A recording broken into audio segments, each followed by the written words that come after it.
Assalamualaikum, selamat datang ke channel Kokoci. Kali ni Miss Kiha nak kongsi tentang ni pula. PM sudah 10 pun.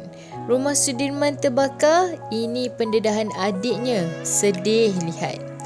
Sekitar Jun lalu, tular berita yang mengatakan rumah penghibur nombor 1 Asia Allahyarham Datuk Sudirman Arsyad di Kampung Tok Embun dekat Mentakap didakwa terbiar.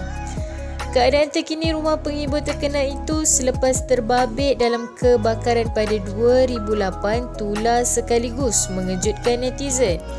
Bangunan itu kini terbiar sejak beberapa tahun lalu. Sebelum rosak teruk dalam kebakaran pada tahun 2008, kini rumah usang itu hanya tinggal tangga konkrit dengan lantai kayu di tapak asal. Rumah itu dibiarkan tanpa disedari sehingga baru-baru ini ia tular di media sosial dengan beberapa pihak mempersoalkan mengapa tiada usaha dilakukan untuk memulihkan untuk perlancongan.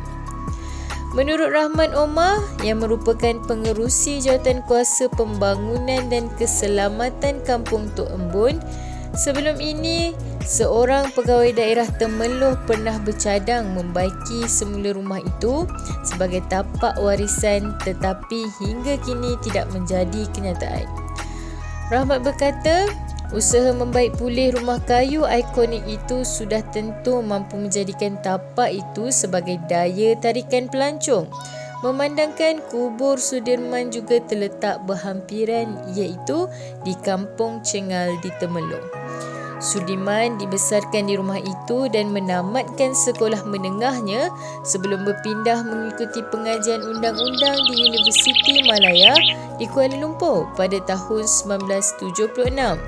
Sudirman juga sering pulang ke rumah itu hingga dia meninggal dunia pada tahun 1992 dan rumah itu rosak dalam kebakaran pada tahun 2008.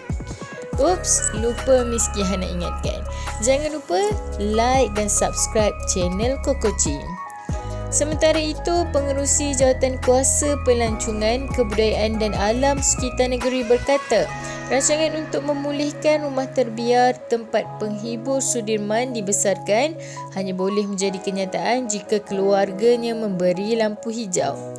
Katanya, keluarga itu perlu memberi persetujuan mereka sebelum pihak berkuasa boleh memulakan sebarang rancangan untuk memulihkan struktur itu.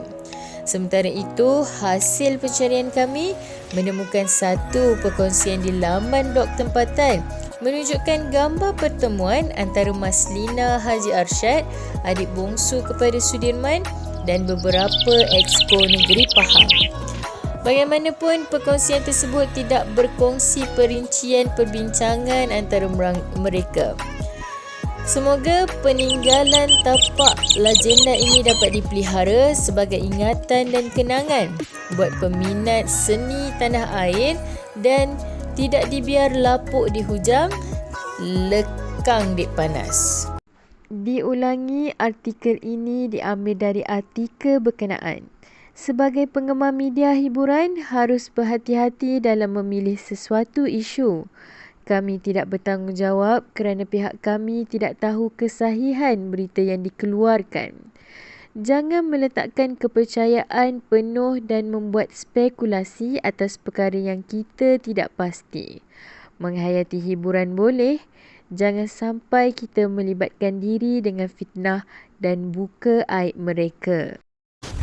Ya, kejap-kejap. Nak lihat apa seterusnya? Subscribe dulu, okey?